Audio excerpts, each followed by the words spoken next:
Hi, welcome to the 4% podcast. My name's Noah, I'm Hannah. and we're going to talk about the problems of this generation and what's going on. We have a lot of issues, and we're going to share people's testimonies and just have a good time on a podcast, having fun. Yeah. So, for the first episode, me and Noah are just going to share our testimonies, kind of just introduce ourselves that way, about us. I'm going to start out with my testimony, and basically, I was kind of just, I don't know, I was in a deep place where I just got broken up with. I I was falling into multiple sins. I was lustful. I had the very dark hole inside of me, I found God. And right when I found God, I lost I lost my two best friends. That was probably one of the major things that hurt me the most. And I think for anybody, if you lose your two best friends, it's like it hurts you deep down. And I still have love for those kids. I love them. Uh, they still make me laugh sometimes. They do some stupid things, but I still love them and care for them. And then after that happened, I started getting close with God. Finding my way out of this dark hole that I felt like I could never get out of, while I'm still thinking about this girl that I thought I loved and I didn't. And that's what I kind of found out, is that God's love never fails. So that's how I knew that relationship was not with God, because God, if it was with God, that relationship never would have failed. If that's who I was supposed to be, it would have never failed. And apparently it wasn't, because if it did, I would clearly be dating her still. But after that, I lost two best friends, and then I move into this where I go to youth one night with my cousin, and we go in. I don't know anybody, but instantly it felt like home. I made new friends, and then now God has kind of put me in this spot where I've been called to preach. God's telling me that I'm gonna preach. I'm gonna do all these things, and His promises are coming true. My TikTok is doing pretty well. I've made a lot of steps of faith. This is one of them right here. I'm ready. I've been through a lot of crap. Me and God have been through a lot. There's been a lot of nights where I've just been sitting in my room just wondering why, crying, upset, and Hannah's been able to help me through those moments most of the time. And I've always pushed through. Every single time, I've always pushed through. And that's one thing that if you ever get in one of those situations where you feel like there's no way out of the darkness, God will always have your back. Even when you don't feel Him all the time, you don't always feel Him, you don't always have His presence with you, God is still with you. He is still there, even though you don't feel Him. You could be in the darkest place ever, and God will pull you out.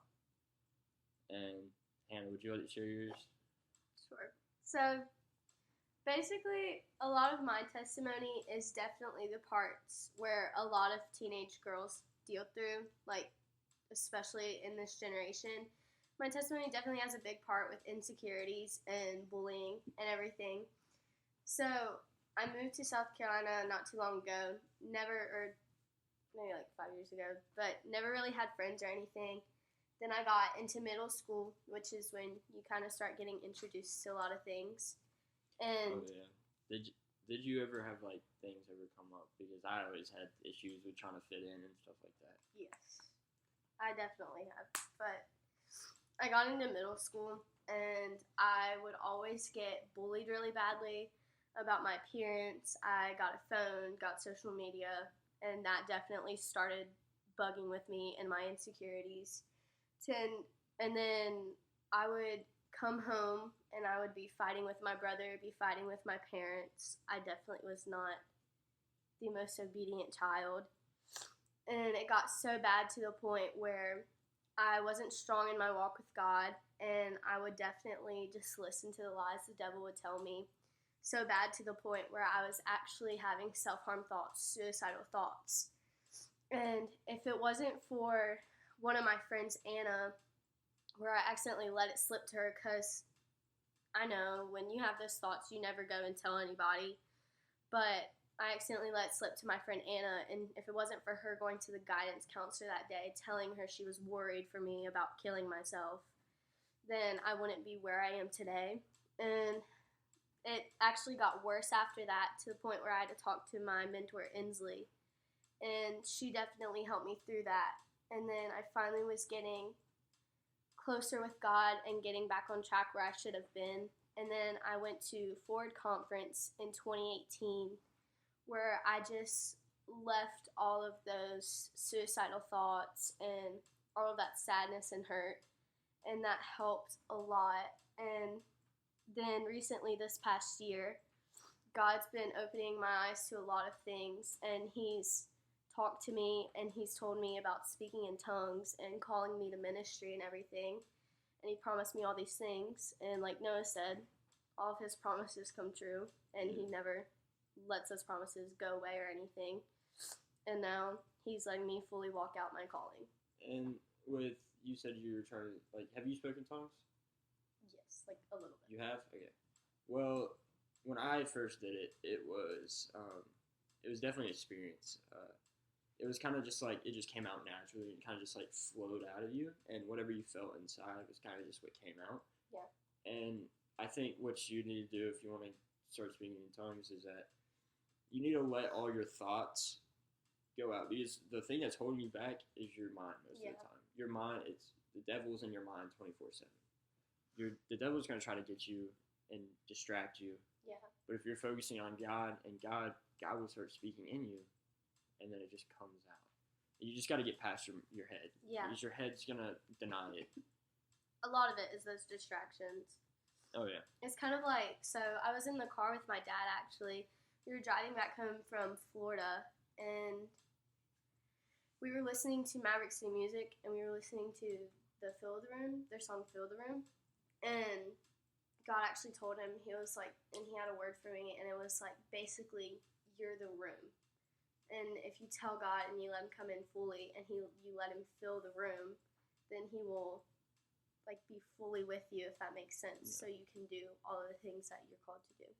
Yeah, and I don't know, one of my favorite things about speaking in tongues is that, like, the last time I spoke in tongues was about 2 weeks ago, and like I only do it when I really feel the Lord tugging on my heart, and that's and it was when we were praying for my little cousin. Me and my older cousin were praying for my little cousin, because I just felt like you could tell she's been going through a lot. She's having a bunch of struggles, so we started praying for her. Next thing I know, I can feel God tugging on my heart. He's like, no. So I started speaking in tongues, and that was in the car with everybody in there. Like, my best friend was in there. He's not very close to the Lord, but still, I love him to death. I'll do anything for that kid. And my older cousin that's all the way in college, my mom, they're just all just chilling in a car, just like, what is going on back there? We're over here laying hands on her. We're praying in tongues. It was like good 20, 30 minutes. We were going down the road from, we were playing putt-putt, and she said something. We were like, we got to get you. We got to get you some Jesus. So that's what we did. Started praying for her. That's just how it went. The next thing I want to touch on is, why are we sharing testimonies? What is the point of a testimony? I think, to me, a point of a testimony is where you get to share, and you can share other experiences with other people, and you can connect. Like, I know some people that find their worth in, like, they just find their worth in trying to get girls and trying to, like, just fit the need to have a girlfriend, or they feel so lonely they have to have a girlfriend.